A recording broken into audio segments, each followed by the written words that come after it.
할렐루야. 네, 6월 5일 금요 심야 기도에 나온 우리 귀한 성도님들을 환영하고 축복합니다.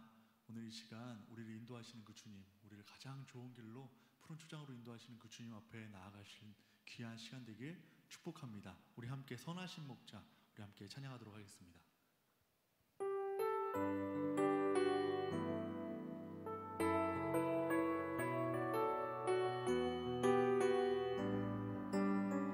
선하신 목자, 선하신 목자, 날 인도하는 분, 주 인도하는 곳 따라가리.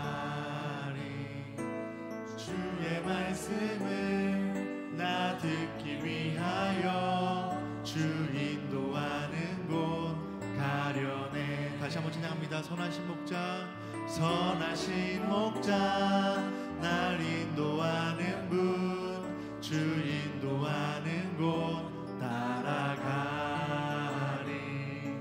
주의 말씀을 나 듣기 위하여 주 인도하는 곳. 나를 푸른 초장과 나를 푸른 초장과 쉴만한 물가로 내 선하신 목자 날 인도해. 험한 산과 골짜기로 내가 다닐지라도 내 선하신 나를 푸른 초장과 쉴만한 물가로 나를 푸른 초장과 쉴만한 물가로 내 선하신 목자 날 인도해. 험한 산과 골짜기로 내가 다닐지라도 내 선하신 목자, 선하신 목자, 선하신 목자, 날 인도하는 분, 주 인도하는 곳 따라가리. 주의 말씀을 나 듣기 위하여 주 인도하는 곳 가려. 다시 한번 고백합니다. 선하신 목자, 선하신 목자, 날 인도하는 분, 주 인도하는 곳 따라가리. 주의 말씀을 나 듣기 위하여 주 인도하는 곳 가려네. 나를 푸른 초장과 나를 푸른 초장과 쉴만한 물가로 내 선하신 목자 날 인도해.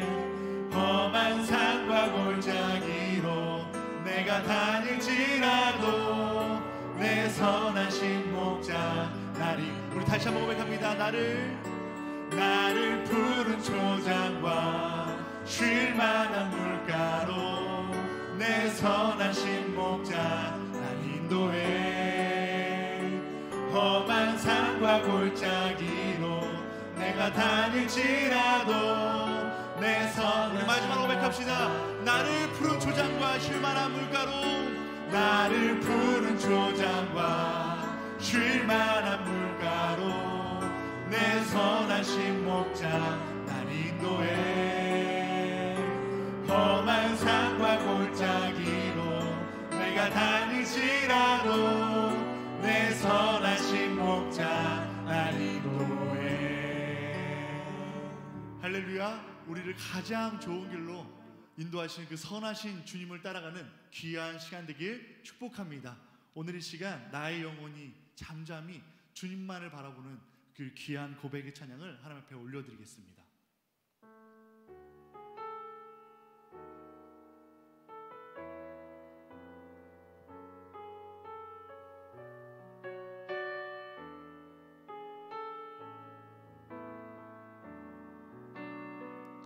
나의 영혼이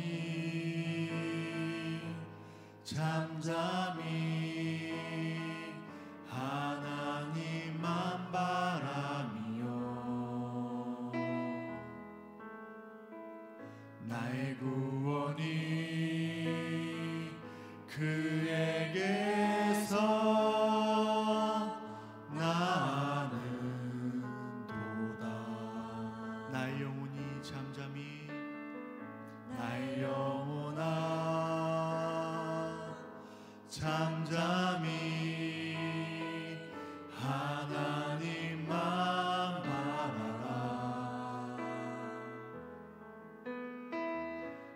소망이 저에게서 나는 도다. 오직 주만이 나의 반석,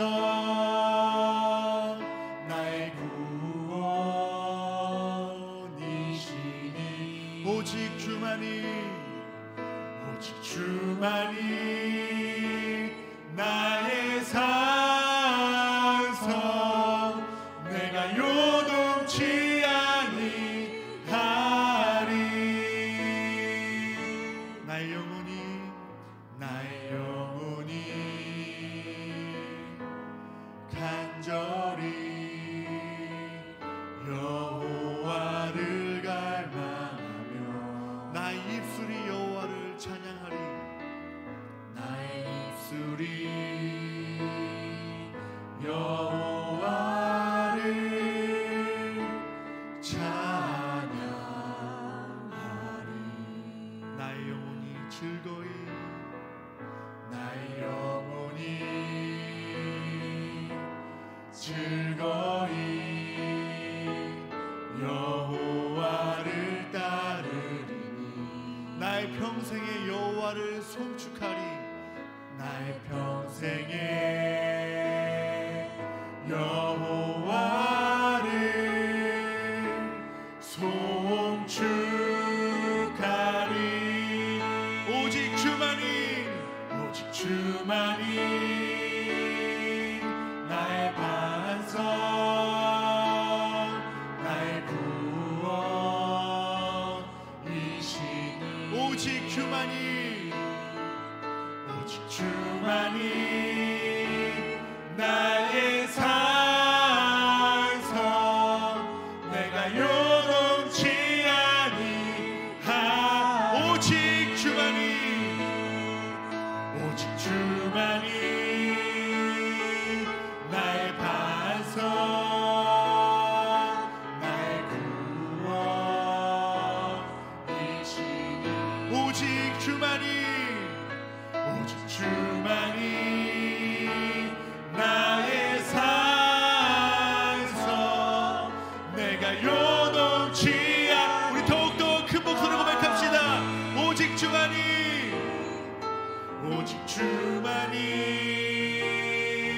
나의 반석, 나의 구원이시니. 오직 주만이 나의 산성, 내가 요동치 않니. 우리 오직 주만이 다시 한번 고백합시다. 오직 주만이 나의 반석,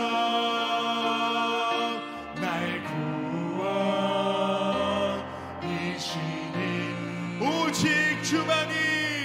오직 주만이 나의 산성, 내가 요동치 아니하리.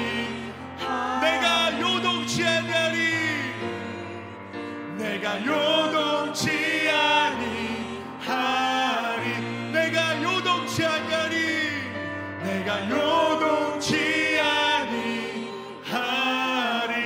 우리 시간 함께 기도하실 때 나의 산성이시고 나의 요새이시고 나의 반석이시고 나를 구원하시는 그 주님 앞에, 주님 나의 삶을 구원하여 주시옵소서. 나를 인도하여 주시옵소서. 쉴만한 물가로 푸른 초장으로 나를 인도하시는 그 주님 앞에 다시 한번 무릎 꿇고 간절히 주님 앞에 기도하는 시간 되길 소망합니다. 주여 한번 하고 기도합니다. 주여 아버지 역사하여 주시옵소서. 오직 주님만이 나의 힘이 되시고 나의 반석 되시고 나의 구원이시고 나의 산성이시고 나의 요새인 줄 믿음으로 고백합니다. 주님, 나의 주님, 나를 인도하여 주시옵소서. 나를 가장 좋은 길로 선하신 목자 되신 그 주님을 따라가게 하여 주시옵소서. 오늘 말씀을 통하여서, 오늘 기도함을 통하여서 오늘 주님의 길을 발견하게 하여 주시고 주님의 길을 깨닫는 시간 되게 하여 주시옵소서. 주여 역사하여 주시옵소서. 사랑의 하나님, 오늘도 이 금요 심야를 각 가정에서 하나님 앞에 드리게 하심을 감사합니다. 하나님의 말씀에 집중하게 하여 주시옵시고 하나님의 뜻 앞에 무릎 꿇게 하여 주시옵시며 간절한 기도로 주님께 드려지는 모든 각 가정의 기도들마다 하나님이 하늘문을 여시고 응답해 주시옵소서. 감사드리고 예수님의 이름으로 기도하옵나이다. 아멘. 감사합니다. 오늘 보실 하나님의 말씀은 마태복음 7장 21절에서 23절까지입니다. 마태복음 7장 21절에서 23절까지 제가 봉독할 때 각 가정에서 함께 목소리를 내서 봉독해 주시기 바랍니다. 나더러 주여 주여 하는 자마다 다 천국에 들어갈 것이 아니요 다만 하늘에 계신 내 아버지의 뜻대로 행하는 자라야 들어가리라. 그날에 많은 사람이 나더러 이르되 주여 주여 우리가 주의 이름으로 선지자 노릇하며 주의 이름으로 귀신을 쫓아내며 주의 이름으로 많은 권능을 행하지 아니하였나이까 하리니 그때에 내가 그들에게 밝히 말하되 내가 너희를 도무지 알지 못하니 불법을 행하는 자들아 내게서 떠나가라 하리라. 아멘. 우리 영상 하나 보시도록 하겠습니다. 신사도 운동이라고 들어보셨나요? 신사도 운동은 쓰러짐 현상과 울부짖음, 또 예언 등 신비한 성령의 은사를 강조하며 새로운 사도의 시대를 전파하는 운동입니다. 하지만 신사도 운동에 담긴 사상이 자칫 건강한 신앙을 해칠 수 있어 경계해야 한다는 목소리가 커지고 있습니다. 최경배, 고석표 기자가 차례로 보도합니다. 최근 한국독립교회 선교단체연합회와 세계 한인 기독교 이단대책연합회가 각각 신사도운동의 실체를 알리는 세미나를 개최하는 등 신사도운동에 대한 경계 목소리가 커지고 있습니다. 신사도운동은 초대교회와 같은 사도가 오늘날에도 존재하며 새로운 시대에는 새로운 사도들이 교회를 주관한다는 주장에서 출발한 신앙운동입니다. 한국 교회에 잘 알려진 피터 와그너 박사가 12명의 수평적 사도를 임명했고 각 사도들을 통해 수직적 사도가 새롭게 세워지는 것으로 알려져 있습니다. 예수님에 의해 직접 부르심을 받은 사람만을 사도로 인정하는 정통 교회와는 전혀 다른 주장입니다. 결국 새로운 사도들이 교회를 주관한다는 주장은 기존 정통 교회를 부정하는 셈입니다. 그러니까 노회가 있고 총회가 있고 이런 식으로 속회가 있고 감리교 같으면 그러니까 이제 그런 집단 체제에 의해서 이제 운영이 되는데 이런 것들은 이제 사탄의 영, 종교의 영이 지배하는 거다 이런 식으로 이제 생각을 해요. 그러니까 현재의 모든 종교, 기독교나 이런 체제를 부정하는 거예요. 신사도운동 집회에서 나타나는 신비적 현상도 경계해야 할 점으로 지목됩니다. 신사도운동 집회에서는 쓰러짐과 입신, 짐승소리나 진동현상, 그리고 개인의 미래를 예언하는 등의 현상이 특징적으로 나타납니다. 방언 등 성경에 기록된 성령의 은사는 교회가 자연스럽게 받아들일 수 있겠으나 짐승소리와 쓰러짐 등 성경에 기록되지 않은 현상들은 주의할 필요가 있다는 게 이단 전문가들의 지적입니다. 신사도 운동의 또 다른 특징은 예언을 중시하는 것입니다. 신사도 운동은 하나님의 직통 계시를 주장하면서 개인의 미래에 대해 예언하는 일도 많이 있는데 이 또한 성경의 가르침을 벗어난다는 지적입니다. 성경은 예언은 개인의 신우사를 점치는 것이 아니라 공동체의 유익을 위해 하나님의 메시지를 전하는 은사라고 설명하고 있습니다. 그것은 성경에서 완전히 금하는 일 아니겠어요? 그러니까 개인의 신우사를 예언해 주는 것은 그 예언이 아니다. 그래서 신명기 18장에서도 그 문제에 대해서 아주 강력하게 하나님께서 그런 사람들 행위를 본받지 말라고 말씀하셨고 이 밖에도 각 지역을 다스리는 귀신들이 있고 사도들만이 귀신을 무찌르는 데 필요한 계시를 받을 수 있다는 신사도 운동의 주장은 비성경적이라는 비판을 받고 있습니다. 일부 선교단체들이 선교지를 방문해서 행하는 이른바 땅밟기 의식은 특정 지역의 귀신을 대적하는 신사도 운동에서 나온 것으로 보입니다. 하나님에 대한 공부를 잘못했고 정립이 안 돼 있으니까 모든 일들을 영적 전쟁으로 대입하면 50대 50으로 서로 대결하고 있는 구도로 착각하는 것입니다. 최근 신사도 운동의 비판의 목소리가 커지는 것은 신학적인 검증 없이 일부 신비주의적 집회가 한국 교회에 확산되고 있기 때문입니다.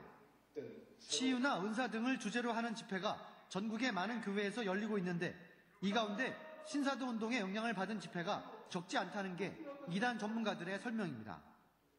또 교회 내에서 이루어지는 교인 훈련 코스 가운데 신비적 체험을 강조하는 프로그램이 많아진 것도 신사도 운동에 대한 경계 목소리가 커지는 이유입니다.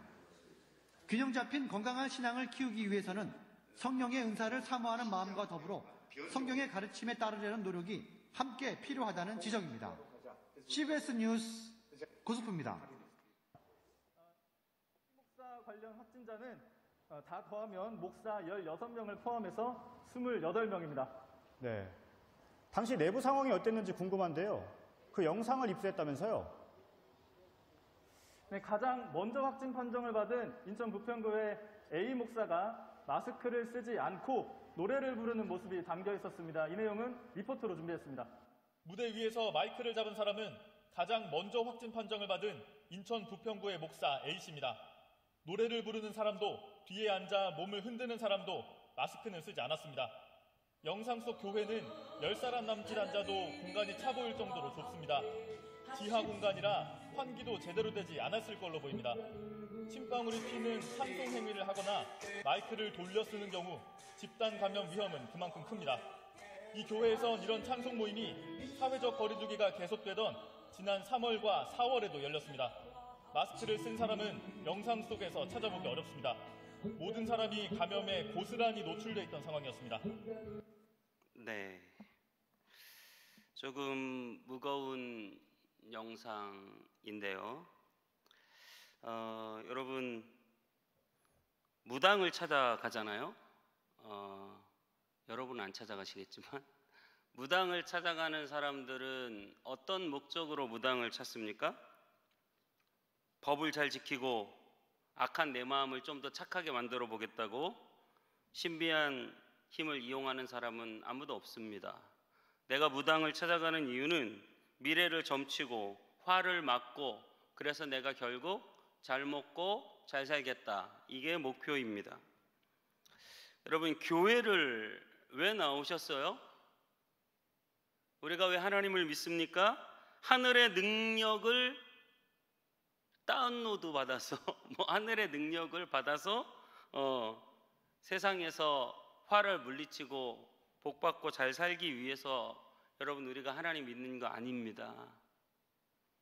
우리는 다 죄인입니다.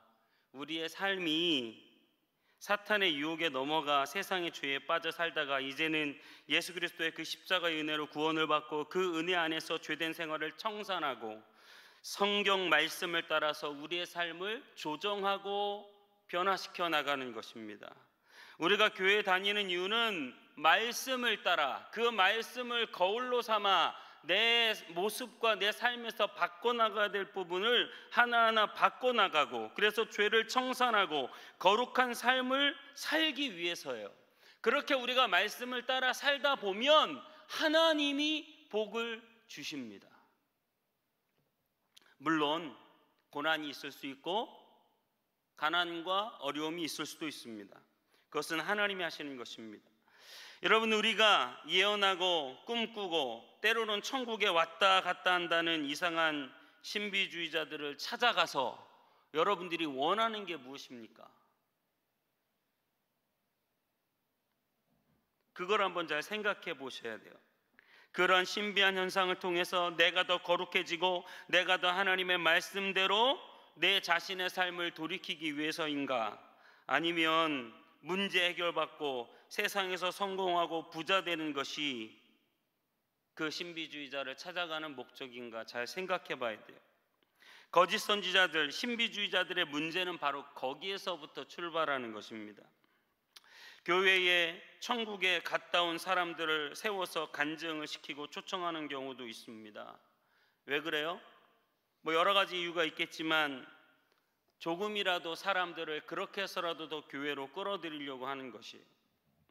토마스 주남이라는 사람이 천국을 17번 왔다 갔다 했다고 해요. 그래서 천국에서 예수님이 지금껏 본 것을 다 가서 말하고 복음을 전하라고 해서 이 땅에 다시 와서 천국에 갔다 온 얘기를 책으로 썼다고 합니다. 천국에 갔다 온 사람들 간증이 대부분 그런 거예요. 내가 천국에 갔다 왔는데 그걸 하나님이 말하라고 했다. 여러분, 이것은 누가복음 16장하고 정면으로 배치되는 거예요. 부자와 나사로의 비유가 나옵니다. 기억나십니까?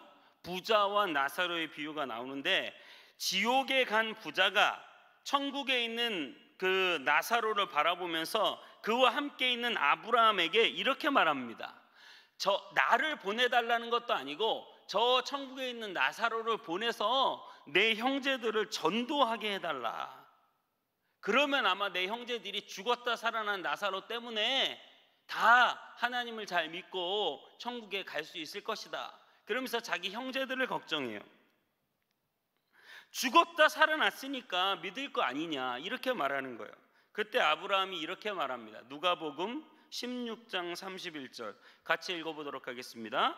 이르되 모세와 선지자들에게 듣지 아니하면 비록 죽은 자 가운데서 살아나는 자가 있을지라도 권함을 받지 아니하리라 하였다 하시니라.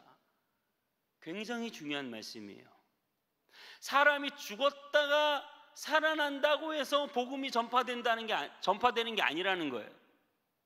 하나님의 말씀이 선포될 때, 그 말씀을 들을 귀 있는 자들이 들을 때, 하나님의 설교자가 하나님의 말씀을 해석하고 그 말씀을 가르칠 때, 그 말씀이 들려져야 그 사람에게 소망이 있다는 거예요. 죽은 사람이 살아나고 금리빨이 생기고 금가루가 떨어져야 하나님의 말씀을 믿게 되는 게 아니라는 거예요. 하나님의 말씀이 선포될 때 그 심령에 깨우침이 있고 깨달음이 있어야 된다는 것입니다. 사도 바울도 3천층에 올라가서 말할 수 없는 것을 보았다고 합니다. 하지만 그 위에서 어떤 일이 있었는지에 대해서는, 그렇게 복음을 전하기 원하는 사도 바울도 그 위에서 어떤 일이 있었는지에 대해서는 함구하고 있습니다. 아무리 복음을 전하는 일이 급해도 말해야 될 게 있고 비밀에 묻어둬야 될 게 있는 거예요. 골로새서 2장 18절은 이렇게 말하고 있어요. 세 번역으로 읽어드리겠습니다. 아무도 겸손과 천사 숭배를 주장하면서 여러분을 비방하지 못하게 하십시오. 그런 자는 자기가 본 환상에 도취되어 있고 육신의 생각으로 터무니없이 교만을 부립니다. 자기가 본 거에 환상에 도취됐고 육신의 생각을 가지고 터무니없이 교만을 부리는 자들, 이상한 현상을 자꾸 보는 자들입니다. 고린도후서 11장 13절에서 15절은 이렇게 말하고 있습니다. 그런 사람들은 거짓 사도요 속이는 일꾼이니 자기를 그리스도의 사도로 가장하는 자들이니라. 이것은 이상한 일이 아니니라. 사탄도 자기를 광명의 천사로 가장하나니 그러므로 사탄의 일꾼들도 자기의 의의 일꾼으로 가장하는 것이 또한 대단한 일이 아니니라. 그들의 마지막은 그 행위대로 되리라. 천국을 간증하고 다니는 것 좋습니다. 하지만 그러한 사람들이 때로는 얼마나 비열하고 추잡한지 제가 직접 듣고 보고 겪은 사례도 있습니다. 저는 정말 여러분들이 이런 신비주의에 빠져서 신앙의 방향을 잃어버리지 않기를 간절히 바랍니다. 절대 주의하셔야 돼요. 우리는 이런 신비한 현상이 아니라 하나님의 말씀을 따라 우리의 삶을 변화시키고 순수히 복음을 전하며 가난한 자들을 돕고 의롭게 사는 길이 천국의 상을 받는 길이다는 사실을 늘 기억하셔야 됩니다. 그럼 이러한 거짓 선지자들 신비주의는 어떤 문제를 가지고 있을지 한번 네 가지로 살펴보겠는데요. 첫 번째, 이 신비주의자들은 말씀이 없어요. 신비한 현상만을 강조하다 보니까 말씀이 없어요. 하나님의 말씀을 듣고 그 말씀을 따라서 살아가는 것이 우리가 이 땅에서 해야 되는 일입니다. 누가복음에서도 아까 말씀드렸지만 결국은 아브라함이 하는 말이 그거예요. 그 땅에서 살아있는 자들 가운데 하나님의 말씀을 전하는 자들의 그 말을 잘 들어야 된다는 거예요. 체험 중에 최고의 체험은 무엇입니까? 귀가 열리는 거예요. 말씀에 귀가 열리는 거예요. 그 말씀에 심정이 뛰는 거예요. 그 말씀에 내 삶을 돌이킬 수밖에 없는 은혜와 감동을 받는 거예요. 현상이 아니에요. 신비한 어떤 일이 아니에요. 하나님의 말씀이 신비해요. 하나님의 말씀 때문에 내 가슴이 뛰는 거예요. 체험 중에 최고의 체험은 말씀의 깊은 은혜를 받는 체험입니다. 말씀을 통해서 성령께서 우리에게 감동을 주시고 살아갈 용기를 주시고 죄에 빠지지 않게 하시고 잘못된 삶을 변화시켜 주십니다. 저와 여러분은 말씀을 체험해야 됩니다. 말씀을 묵상하고 말씀을 읽고 말씀을 배워야 돼요.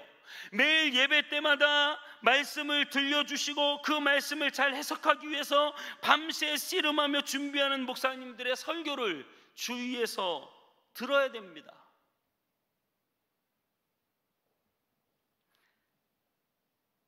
공부해야 돼요. 그것도 부족하면 말씀을 암송해야 돼요. 말씀 암송 대회를 좀 했으면 좋겠다는 생각이 불현듯 들었습니다. 다들 집에 할 일 없이 있을 때니까요. 여러분, 우리는 말씀을 떠나 개인 체험을 중요시하는 이런 미신적인 신비주의를 조심해야 돼요. 물론 우리가 신앙생활을 하고 하나님과 깊은 교제를 하다 보면 내 안에 어떤 신비적인 일들이, 정말 뜻밖의 기도의 응답이나 어떤 일들이 일어날 수 있습니다. 하지만 중요한 것은 그런 현상에만 집착하는 거예요. 집회도, 기도에도, 예배도 그런 현상만을 위해서 달려가는 거예요. 여러분, 자꾸 보려고 하면 보여요. 여러분, 그러한 현상을 예언을 하고 어떤 특별한 금가루가 떨어지고 특별한 대단한 현상이 나타나는 집회를 보면 그 사람들은 특별한 사람이라 하나님이 그렇게 해주신다. 여러분, 제가 장담하는데 여러분도 마음 먹고 그걸 하려고 하면 됩니다. 무슨 말인지 아시겠어요? 연습으로 된다는 거예요. 그걸 내가 하려고 하면 되는 거예요. 그런데 우리는 그걸 추구하지 않는 거예요. 왜냐하면 그건 옳은 진리가 아니기 때문이에요. 그 사람들이 특별해서 받는 게 아니라는 거예요. 그것만을 쫓으니까 그걸 받는 거예요.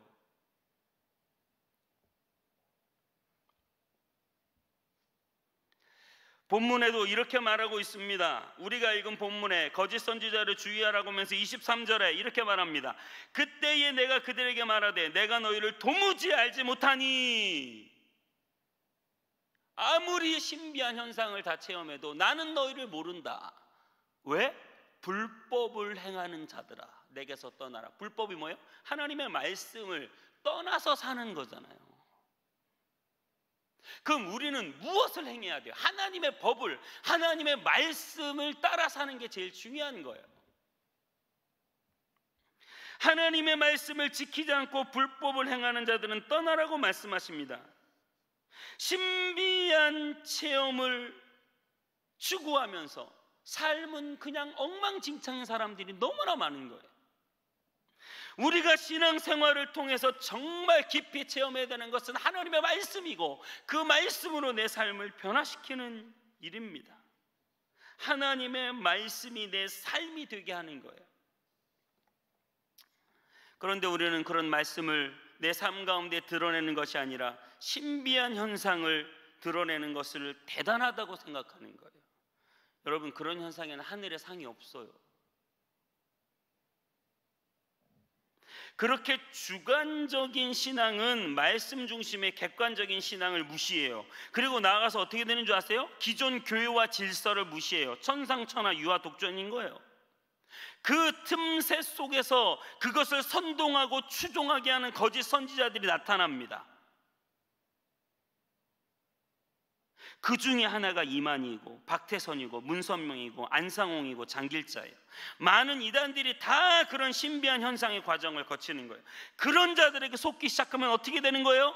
몸도 마음도 돈도 인생도 다 뺏기는 거예요. 무서운 것입니다. 마태복음 24장 23절부터 24절은 이렇게 말하고 있어요. 그때에 사람이 너에게 말하되 보라 그리스도가 여기 있다 혹은 저기 있다 하여도 믿지 말라. 거짓 그리스도들과 거짓 선지자들이 일어나 큰 표적과 기사를 보여 할 수만 있으면 택하신 자들도 미혹하리라. 신비한 현상이 막 나타난대잖아요. 그래서 사람들을 미혹한대잖아요. 그러면서 뭐라 그래요? 25절 다 같이 힘있게 읽겠습니다. 시작. 보라 내가 너희에게 미리 말하였다. 여러분, 예수님은 이미 우리에게 미리 경고했어요. 거짓 선지자가 있을 것이다. 신비한 표적과 기적과 현상만을 추구하는 자들이 있을 것이다. 이것을 미리 말했어요. 왜? 미리 위험이 올 줄 알고 미리 경고했다는 거예요. 여러분, 사단은 지금도 끊임없이 우는 사자와 같이 삼킬 자를 찾고 있습니다. 여러분, 주님이 미리 그것이 올 줄 알고 경고했어요. 우리는 경고의 말을 들어야 돼요. 미리 한 말을 여러분, 우리는 들어야 됩니다. 거짓 선지자들이 나타나서 사람의 마음을 훔치고 개인의 사익을 추구하면서 공동체와 일반 사회의 관심을 완전히 무시해버립니다. 대부분 신사도 운동의 사람들은 교주적인 인물이 많기 때문에 그런 사람들은 물질의 복을 추구해요. 그래서 강의 제목이 부의 이동, 재정 축복, 재정을 다스리는 법. 설교 제목만 들으면 온 세상 물질을 다, 돈을 다 내가 끌어모을 수 있을 것 같아. 근데 재밌는 건 뭔지 아세요? 근데 그런 걸 추구하는 사람들이 가난해요. 또 다 가난하기 때문에 그런 말에 더 끌리는지도 모르겠어요. 그렇게 말하는 사람들도 가난합니다. 물론 한둘 성공해서 사람을 많이 모으고 혼자 부자가 된 경우도 많이 있어요. 미국의 저 신사도주의자들은 재산이 수천억인 사람들도 있다고 해요. 오직 다 자기 전용 비행기를 타고 다니고 하루에 1,000만 원짜리 호텔에서 잠을 자요. 오직 기도에서 신비한 현상을 받는 일에만 관심이 많은 거예요. 그러다 보니까 어떻게 되는 줄 아세요? 공부를 안 해요. 성경을 신학적이고 사회과학적인 맥락에서 풀 생각이 없이 그냥 기도에서 자기 마음대로 해석하는 거예요. 그래서 두 번째로 이 신비주의에는 신학이 없어요. 신학이 없다. 여러분, 그게 뭐예요? 초등학교를 나와서, 초등학교도 제대로 못 나와서 대학 전문 서적을 공부하겠다는 거예요. 기초가 없다는 거예요. 모래 위에 집을 짓는 거예요. 성경 해석의 해자도 모르고 성경을 자기 마음대로 해석하면서 이상한 사상을 만들어내고, 그러다 조금만 그 이상한 사상이 맞아떨어지고 거기에 언변의 능력이 있고, 그래서 금세 사람들을 모으면 거기에서 돈을 모으고 자신이 최고라는 교만에 빠지는 거예요.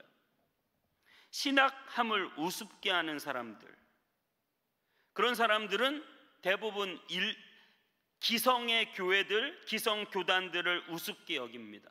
그리고 교계 질서를 무시해요. 본인만 하나님하고 친하다는 거예요. 나만 뛰어나다고 생각하는 거예요. 세상이 다 자기 아래 있어요. 신비주의는 말씀에 관심이 없다고 했습니다. 하나님의 말씀을 잘 알려고 노력하다가 신학이 생긴 거잖아요. 그 신학의 관점을 통해서 하나님의 말씀을 잘 해석하기를 우리는 원하잖아요. 그런데 성경에 대한 상고와 고민이 없어요. 신학을 공부해서 바른 말씀을 해석해서 성도들의 삶을 하나님의 말씀으로 조명하여 변화시키고자 하는 일이 없어요. 삶의 변화보다는 신비한 현상에만 관심이 많기 때문이에요. 막 넘어지고 자빠지고 막 뛰고 괴성 지르고 그러면 뭐 대단히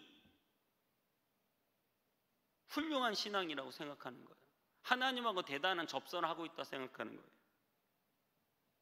거기에는 구원론도 없어요. 구원론이 잘못되면 어떻게 되는 줄 아세요? 신비주의자들은 신령한 은사를 받거나 신비체험을 하면 거듭났다고 생각해요. 심하면 옛날에는 방언받아야 구원받았다는 말이 있었어요. 이게 얼마나 잘못된 이야기입니까? 말씀과 신학보다는 체험에 빠지는 거예요. 그 체험도 뭐 그냥 대단한 게 아니라 사회자가 멘트를 잘 날리고 마이크에다가 막 뭐 이상한 소리를 막 하게 해서 집단 최면에 빠지게 하는 그런 심리적인 최면 상태를 마치 성령의 사역으로 착각하는 경우도 있는 거예요. 그렇게 신비한 현상을 일으키는 사람을 쫓으면 여러분 영적인 노예가 되는 거예요. 그런 사람들이 어떻게 하는 줄 아세요? 교회 열심히 다니는 권사님, 집사님들을 꼬셔가지고 예언해 준다. 그러면서 나중에 하는 말이 뭔지 아세요? 나중에 하는 말이 신학하라고. 하나님이 당신이 신학을 해야 되는데 신학을 안 해서 병이 왔다는 거예요. 신학을 안 해서 문제가 생겼다는 거예요. 주의 길을 가야 된다는 거예요. 그래가지고 열심히 교회에 봉사하는 사람들을 다 꼬셔다가 자기 신학교의 학생으로 만들어요.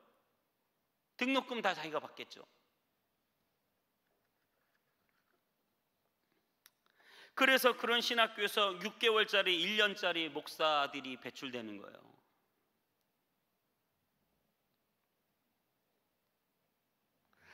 그렇게 여러분, 신비주의를 쫓는 사람들은 신앙과 삶을 분리시켜요. 세 번째, 신비주의는 굉장히 이원론주의예요. 세상과 우리의 신앙을 분리시켜요.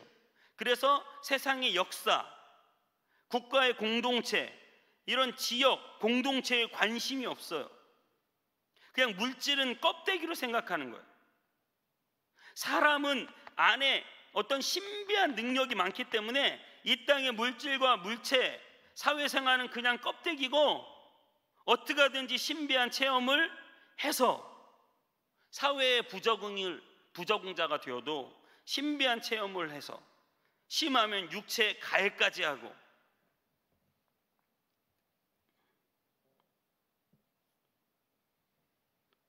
그렇게 신비한 체험을 하면 믿음이 좋다고 서로들 인정하는 거예요.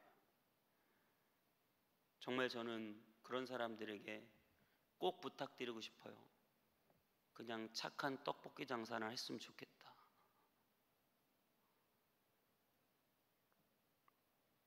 여러분, 세상이 얼마나 우스운지 지금 이 시국에 작은 교회들끼리 3월, 4월, 5월에 자기들끼리 돌아가면서 부흥회를 하잖아요. 마스크도 안 쓰고. 뭐예요? 세상이 우스운 거예요. 우리가 굉장히 신령한 거예요. 지금 하나님과 하나 되는 게 중요하다고 생각하는 거예요. 그러면서 다 목사하고 신유 집회하고 부흥회 한다고 그러고 있는 거예요. 정말 착한 떡볶이 장사나 했으면 좋겠어요. 제가 빈말로 하는 말이 아니에요. 여러분, 자기 욕심에 인류를 구하겠다고 나서서 자기 앞가림을 못하면서 오늘은 한국을, 내일은 세계를 막 이러고 있다니까요. 신앙과 삶을 분리하는 거예요. 우리가 살아가는 공동체와 교회를 분리시키는 거예요. 여러분, 교회 따로 세상 따로가 아니에요. 교회는 세상의 빛으로 부름받은 존재죠. 교회 따로 세상 따로가 아니잖아요. 우리는 어두운 세상에 들어가 빛이 돼야 되는 거잖아요. 그냥 착하게 떡볶이 장사하는 게 빛이 되는 길이에요. 제가 봤을 때. 여러분, 우리는 신앙과 삶을 분리하면 안 됩니다. 우리가 공동체 어려움이 처해 있으면 우리 그리스도인이 먼저 본이 되고 솔선수범하고 하나님의 뜻을 이루기 위해서 참고 인내해야 돼요. 무조건 모여서 북치고 장구치고 찬양하고 큰 소리로 기도한다고 기도 열심히 하니까 하나님이 기뻐하시겠지. 하나님의 말씀을 삶 가운데서 구현해내고 이 어두운 세상의 빛으로 소금으로 살아가는 것이 우리에게 훨씬 중요한 일이라는 사실을 기억하시기 바랍니다. 네 번째로, 신비주의에는 하나님의 주권이 없습니다. 이 말은 무슨 말이냐면, 우리가 신론에 있어서도 정상적으로 기독교 신앙은 하나님의 말씀에 우리 인간이 순종하는 거예요. 그런데 신비주의는 어떠냐면, 내가 열심히 금식하고 기도하면 하나님의 뜻을 돌이킨다는 거예요. 내 마음대로 하나님이 조종당한다는 거예요. 그래서 좀 위험할 수 있는 말이 보좌를 움직이는 기도를 한다는 거예요. 하나님을 이렇게 왔다 갔다 하는 기도를 내가 한다는 거예요. 주권이 하나님께 있는 게 아니라 나한테 있는 거예요. 인간이 하나님께 순종하는 게 아니라 하나님이 인간이 노력해서 순종하게 해야 된다는 거예요. 답하게 해야 된다는 거예요. 하나님이 할 수 있는 일을 내가 할 수 있는 것으로 생각하면 안 됩니다. 저와 여러분은 예수가 아니에요. 예수님의 성품을 닮아가는 사람들이지. 예수님께서 귀신들을 내쫓으신 것은 예수님께서 사탄의 권세를 멸할 권세가 있다는 것을 우리에게 보여주시는 것이에요. 정신이 이상하다고 다 교회에 데려와서 기도만 한다고 낫는 게 아니잖아요. 정상적으로 약물 치료를 하고 의사와 상담을 하고 그리고 교회가 힘있게 기도해야죠. 예수님께서 병자들을 고치시는 것은 예수님께서 모든 육체를 주관하는 주권이 예수님께 있다는 것을 보여주는 거잖아요. 몸이 아프다고 무조건 병원도 안 가고 수술도 안 받고 약도 안 먹고 교회 와서 기도만 한다고 되는 게 아니잖아요. 다 아시겠지만 수술도 하고 병원도 가고 약도 먹고 그리고 성도들이 힘있게 기도하는 거잖아요. 예수님이 물 위를 걸으신다고 여러분 물 위를 걸으면 어떻게 되겠어요? 예수님이 모든 자연을 주관하는 주권이 예수님께 있다. 그래서 물 위를 걷고 풍랑을 잠잠케 하시는 것을 제자들에게 보여주신 거잖아요. 그런데 나도 물 위를 걷겠다고 나서면 다 빠져 죽는 거지. 여러분, 우리가 그것을 다 할 수 있는 게 아니에요. 신비주의에 도취돼서 뭐라고 심하면 말합니까? 하나님 나한테 까불면 죽어. 자기는 3000층을 왔다 갔다 하고 성경을 보면 다 해석이 되고 하나님하고 너무 친하기 때문에 주권이 하나님께 있는 게 아니라 나한테 있어요. 그래서 하나님도 까불면 죽는다는 거예요. 완벽한 신비주의 이단이에요. 가장 좋아하는 시간은 헌금하는 시간이라고 하고. 여러분, 우리는 하나님을 믿음으로 하나님의 말씀에 순종하고 그분의 말씀을 따라 그분의 인격을 닮아가는 거예요. 우리가 어떤 수련을 하고 우리가 어떤 금식으로 기도하면 하나님의 뜻이 왔다 갔다 하는 게 아니에요. 주권이 나한테 있는 게 아니에요. 다윗이 범죄를 해서 밧세바를 범하고 임신을 했는데 아이를 낳았는데 그 아이가 죽게 생겼어요. 다윗이 간절히 기도합니다. 금식, 식음을 전폐하고 기도해요. 회개하는 마음도 컸겠죠. 옆에서 신하들이 벌벌벌 떨면서 걱정해요. 왕이 저렇게 굶고 모든 걸 다해서 기도하는데 아이가 죽으면 우리는 다 끝이다. 어떡하냐. 그 정도로 분위기가 살벌하게 다윗이 기도했어요. 그런데 아이가 딱 죽었어요. 그러고 나서 다윗이 어떻게 했는 줄 아세요? 하나님 어떻게 내 기도를 안 들어줄 수 있습니까? 그렇게 하지 않았어요. 자기가 기도하는 데까지는 기도했지만 하나님은 그 기도를 듣지 않으시고 죄의 결과인 그 아이를 데려가셨을 때 다윗은 과감하게 옷을 차려입고 깨끗하게 입고 음식을 힘있게 먹었어요. 옆에서 신하들이 다 놀랐어요. 왜 그래요? 다윗은 자기가 기도했지만 그 응답의 주권은 하나님께 있음을 알고 믿은 거예요. 죄 중에서라도 그걸 안 거예요. 여러분, 우리가 굉장히 오해하는 말씀이 있어요. 이사야 58장 6절, 7절, 8절인데요. 한번 읽어보겠습니다. 내가 기뻐하는 금식은 부당한 결박을 풀어주는 것, 멍에의 줄을 끌어주는 것, 압제받는 사람을 놓아주는 것, 모든 멍에를 꺾어버리는 것, 바로 이런 것들이 아니냐. 또한 굶주린 사람에게 너의 먹을거리를 나누어 주는 것, 떠도는 불쌍한 사람을 집에 맞아들이는 것이 아니겠느냐. 헐벗은 사람을 보았을 때에 그에게 옷을 입혀주는 것, 너의 고륙을 피하여 숨지 않는 것이 아니겠느냐. 그리하면 내 빛이 새벽 햇살처럼 비칠 것이며 내 상처가 빨리 나을 것이다. 내 의를 드러내실 분이 내 앞에 가실 것이다. 주님의 영광이 내 뒤에서 호위할 것이다. 이사야가 이 말씀을 쓰니까 일부 신비적인 현상을 강조하면서 금식 기도를 강조하면서 6절을 보면 내가 기뻐하는 금식은 이라고 말하니까 내가 금식 기도를 하면 이런 결과가 나온다 라고 해석해서 열심히 금식하면 하나님이 내 문제를 다 해결해 준다 이렇게 해석하는 거예요. 여러분, 이게 얼마나 잘못된 해석이냐. 이거는 성경 해석학도 필요 없고 국어만 잘해도 되는 해석이에요. 그냥 국어를 잘하면 돼요. 왜 이거를 그렇게 해석해요? 자기 마음대로. 여러분, 이 구절은 그렇게 금식을 한다고 중요한 게 아니다는 거예요. 금식이 중요한 게 아니라는 거예요. 이 구절은 오히려 금식에 대해서 그게 중요한 게 아니다. 종교적으로 그렇게 금식하는 게 중요한 게 아니라 뭐가 중요하다? 부당한 결박을 풀어주고 멍에 줄을 끌어주고 압제받는 사람을 놓아주고, 전부 다 뭐예요? 종된 사람을 풀어주라는 거예요. 종된 사람은 언제 풀어져요? 희년이 됐을 때. 안식년이 오면 이스라엘의 종들은 전부 다 자유를 주게 돼 있어요. 그런데 그 하나님의 말씀대로 자유를 주는 게 아니라 자기의 욕심대로 종들을 그냥 묶어다 놓고 네 마음대로 압제해서 결박하고 쓰는, 하나님의 말씀을 따르지 않는 악한 일을 하지 말고 하나님의 말씀대로 희년이 되면 종들을 다 풀어줘라. 너희가 직접 손해를 보면서라도 풀어줘라, 그 말이에요. 그게 내가 기뻐하는 금식이라는 거예요. 그리고 또 굶주린 자들에게 먹을 걸 주고, 떠도는 사람들을 집에 맞아주고, 헐벗은 사람을 입혀주고, 고륙들을 도와주고. 그게 뭐예요? 그게 바로 그렇게 하면, 8절에 그렇게 하면 새벽 햇살처럼 빛이 비치고 상처가 빨리 낫고 내 의를 드러내실 분이 내 앞에서 가신다.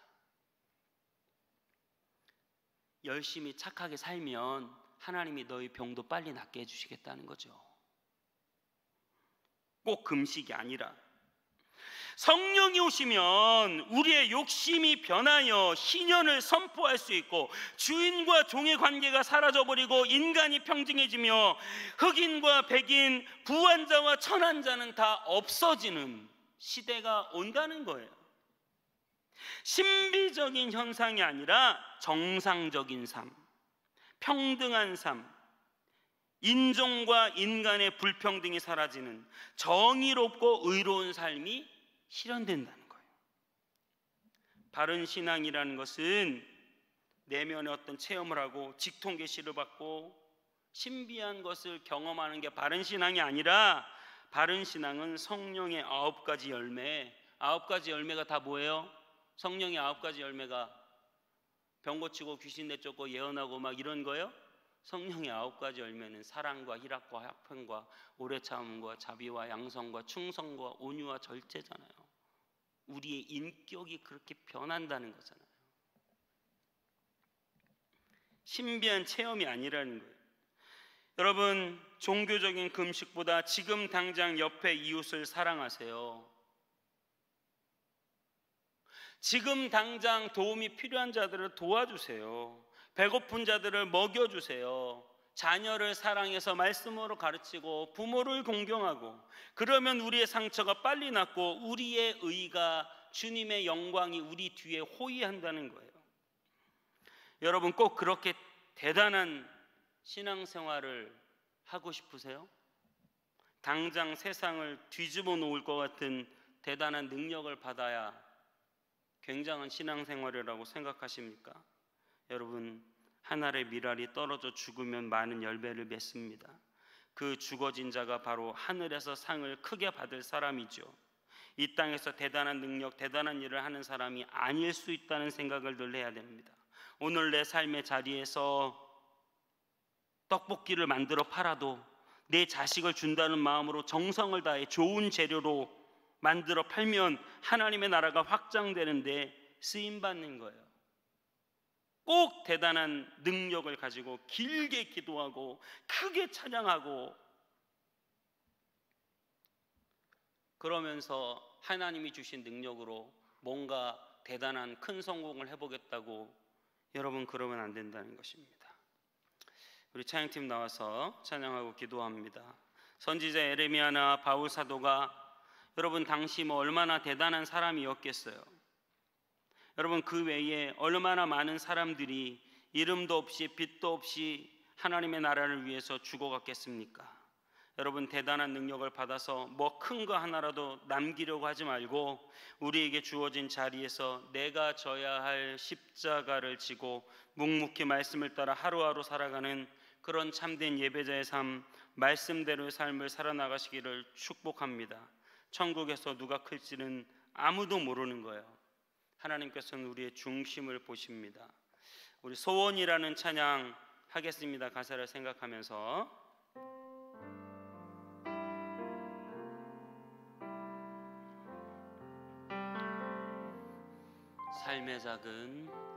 삶의 작은 일에도 그 마음을 알기 원하네.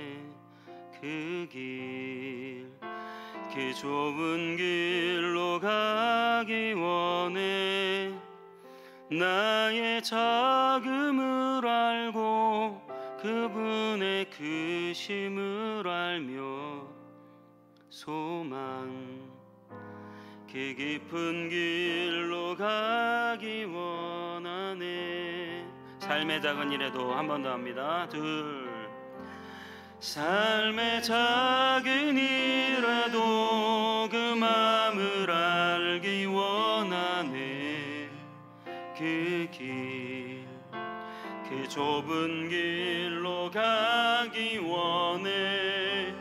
나의 작음을 알고 그분의 크심을 알며 소망, 그 깊은 길로 가기 원하네.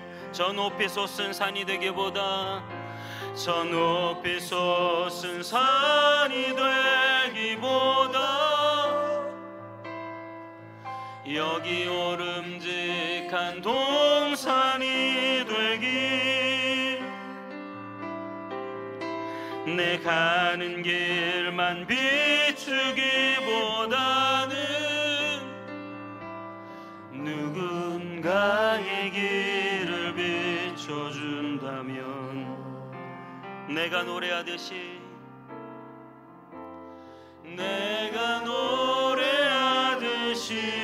또 내가 얘기하듯이 살기. 난 그렇게 죽기 원하네. 삶의 한 절이라도 그분을 담기 원하네. 사랑, 그 높은 길로 가기 원하네. 좁은 길로 가기 원하네. 깊은 길로 가기 원하네. 우리 시간 기도합니다. 여러분, 뭐 어떤 대단한 일을 꿈꾸기보다 정말 나에게 주어진 삶 가운데 하나님이 내게 주신 줄로 재어진 구역을 감사히 여기고 내 가정을 돌보고 내 교회를 섬기고 우리 세대 한 영혼들을 돌보며 주님의 마음으로 품고 내가 살아가는 직장과 삶 속에서 깨끗하고 정직하고 의롭게 살아가시기 바랍니다. 거짓 선지자를 주의하시기 바랍니다. 이 땅에 주님이 이미 예언하신 대로 거짓의 영으로 유혹하는 자들, 그런 자들의 유혹에 넘어가지 않고 그런 거짓 선지자들을 가운데서 우리를 지켜 주시기를 원합니다. 우리의 삶 속에 오직 하나님의 말씀을 실천하며 나에게 주어진 성령의 열매를 맺으며 인격적으로 예수 그리스도를 닮아가며 살기를 원한다고 우리 간절히 주님의 이름 부르고 기도합니다. 기도하겠습니다. 주여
내가 노래하듯이 내가 노래하듯이 또 내가 얘기하듯이 살기 난 그렇게 죽기 원하네. 삶의 안절이라도 그분을 닮기 원하네.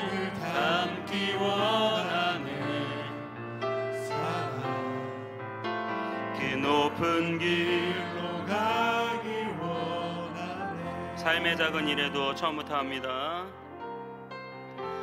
삶의 작은 일에도 그 마음을 알기 원하네. 그 길, 그 좁은 길로 간 나의 자금을 알고 나의 자금을 알고 그분의 그 심을 알며 소망 그 깊은 길로 가기 원하네. 저 높이 솟은 산이 되기보다 여기 오름직한 동산이 되길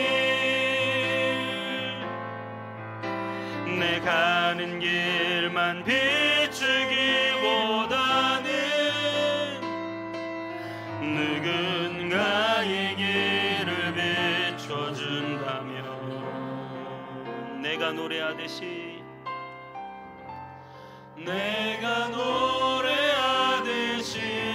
또 내가 얘기를 하듯이 살기 난 그렇게 죽기 원하네.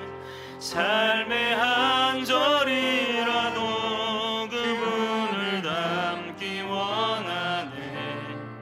사랑 그 높은 길로 가기 원하네. 저 높이 솟은 산이 되기보다 저 높이 솟은 산이 되기보다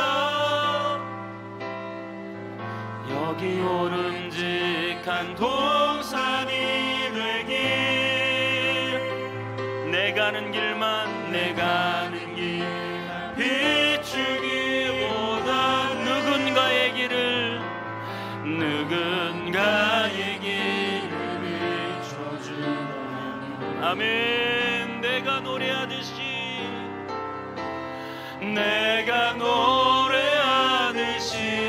또 내가 얘기하듯이 살길 난 그렇게 죽기 삶의 한 절이라도 그분을 닮기 원하네. 사랑 그 높은 길로 가기 원하네. 그 좁은 길로 가기 원하네. 깊은 길로 가기 원하네. 두 번째 기도 제목 드리겠습니다. 특별히 우리 코로나19 사태를 위해서 이 부천과 경인 지역에 코로나19를 막아 주옵소서. 이를 주관하고 힘쓰는 우리 방역당국에게 힘과 지혜를 주시고 백신도 속히 개발되어 우리가 정상적으로 살게 하여 주시고 코로나 사태 속에서 또 특별히 경제적으로 고통당하는 자들 그들을 도와주시고 특별히 질병이 찾아와서 고통당하는 성도들을 치료해 주시고 고쳐 주옵소서. 우리 간절히 코로나19 사태를 속히 막아주시고 그것 때문에 고통당한 자들을 지켜달라고 주님의 이름 부르고 기도하겠습니다. 주여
큰 꿈은 없습니다. 찬양하겠습니다.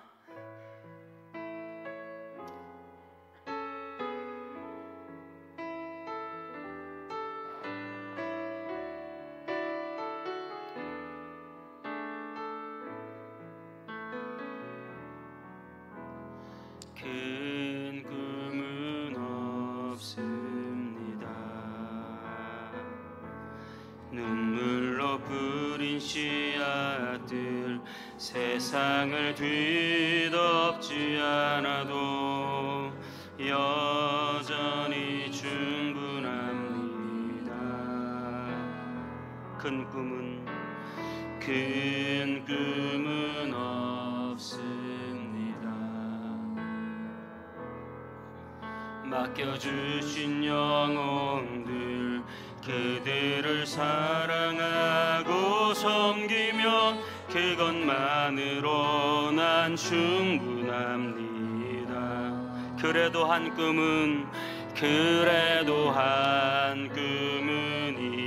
있습니다. 생명의 말씀을 안고 푸른 들판을 사는 이들 그 안에 꿈을 봅니다. 한 꿈은 있습니다. 한 꿈은 있습니다. 하늘 보좌 버리고 낮아져 이 땅에 오신 주님만이 나의 꿈이십니다. 아멘. 주님만이 내 사랑입니다. 세상을 내려놓고 엎드리오니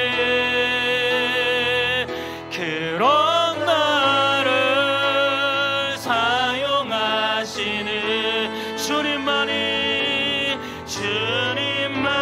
나의 꿈이십니. 주님만이 내 사랑, 주님만이 내 사랑입니다. 세상을 내려놓고 엎드리오니 그런 나를 사용하시는 주님만이 나의 꿈이십니다. 한 꿈은 있습니다. 한 꿈은 있음. 생명의 말씀을 안고 푸른 들판을 사는 이들 그 안에 꿈을 봅니다. 한 꿈은 있습니다. 한 꿈은 있습니다. 하늘 보좌 버리고 낮아져 이 땅에 오 주님만이 나의 꿈이십니다. 아멘. 주님만이 내 사랑입니다. 세상을 내려놓고 엎드리오니 아멘. 그런 나를 사용하시는 주님만이 나의 꿈이십니. 주님만이 내 사랑, 주님만이 내 사랑입니다. 세상을 내려놓고 엎드리오니 그런 나를 사용하시니 주님만이 나의 숨이십니다. 큰 꿈은 없습니다. 눈물로 뿌린 씨앗들 세상을 뒤덮지 않아도 여전히 충분합니다. 주님 한 분만으로 충분합니다. 큰 꿈은 없습니다. 맡겨주신 영혼들 그들을 사랑하고 섬기며 만으로나 충분합니다. 아멘. 여러분, 그렇습니다. 우리에게 맡겨주신 영혼들 사랑하며 섬기면 그것만으로 우리는 충분합니다. 하나님이 내게 줄로 재어준 구역을 아름답게 여기며 우리의 가정을 더 사랑하시기 바라고, 우리의 교회를, 우리의 셀을, 우리가 속한 공동체를 더 사랑하길 바라고, 이 나라, 이 민족, 저 북한 땅, 세계 열방에 흩어져 고생하는 선교사들을 더 사랑으로 품기를 바라고, 우리가 할 수 있는 대로 우리는 그들을 섬기며 이 땅에서 이름도 없이 빛도 없이 하나님의 말씀을 따라 살아가기 원합니다. 마지막으로 특별히 우리 교회와 성도들을 위해서 기도하시기 바랍니다. 코로나19로 우리가 현장 예배를 드리는데 정말 하나님 아무런 사건 사고 일어나지 않고 안전하고 은혜로운 예배 되게 도와주시고, 이를 위해서 하루 종일 봉사하는 봉사자들 힘 주시고 능력 주시옵시고, 특별히 우리 셀리더와 교사들 정말로 하나님 나라의 상급을 바라보며 맡겨진 그 영혼들을 잘 돌보고 섬기는 그러한 일들을 감당하게 도와주시고, 마지막으로 우리 담임 목사님 건강 주시고 말씀에 충만한 능력 달라고 우리 간절하게 여러분의 모든 기도 제목들을 놓고 마지막으로 기도하시다가 마칩니다. 주님의 이름 부르겠습니다. 주여,